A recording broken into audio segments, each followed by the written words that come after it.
4,700 years ago, there was a full-fledged temple with almost 5 feet tall lingam. We put the Rudraksh and showed them how at different places, how the linga behaves differently. Whole of Europe was full of temples like this. I was in Turkey just 2 weeks ago. You've heard of Konya? Outside in the garden, so many broken pieces, huge faces, half faces, all kinds of things. Old temples all broken and made foundation stone. So we were just walking through and there in the garden I found about 4.5 feet or more, about 4 feet 9 inches kind of linga, properly created linga, an ellipsoid stone. So, wow. And when we looked at the history and things like that, they said this is almost 4,700 years old. 4,700 years ago, there was a full-fledged temple with almost 5 feet tall lingam which was in worship. And it was consecrated that long ago, still alive. Cracked a little bit, so got disturbed, and I was just demonstrating for the few, 3-4 people who were with me. Every point in the linga is different. Different points in the linga are differently done, beautifully done piece.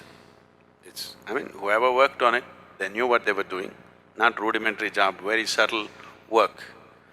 Still alive, 4,700 years, thrown out in the garden, not worshipped, still alive because of little bit of cracks that have happened.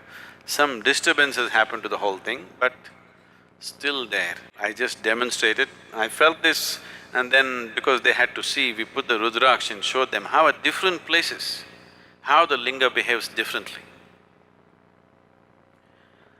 So, this work has been done in the past plenty, but when when my way or no way attitude came, these things were all razed to the ground in many ways. Otherwise, whole of Europe was full of temples like this, consecrated spaces like this. These eastern temples were never built as places of prayer. Even today in India, nobody ever leads a prayer in a temple.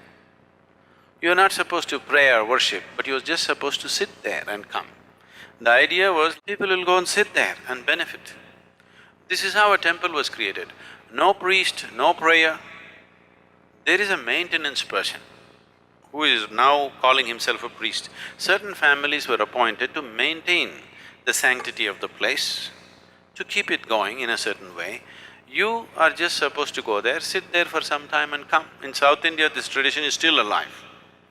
In North, it's been disturbed because the brunt of invasions North India took, South India left. The Deccan Plateau was generally left untouched by the outside invaders. So you were just supposed to sit there.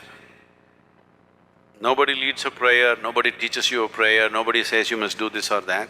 You just sit there and imbibe this, because these are all consecrated spaces.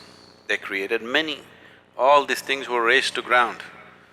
Only few that are left are generally in India and some other Southeast Asian countries. Otherwise, whole of Arabia and Europe were full of consecrated spaces.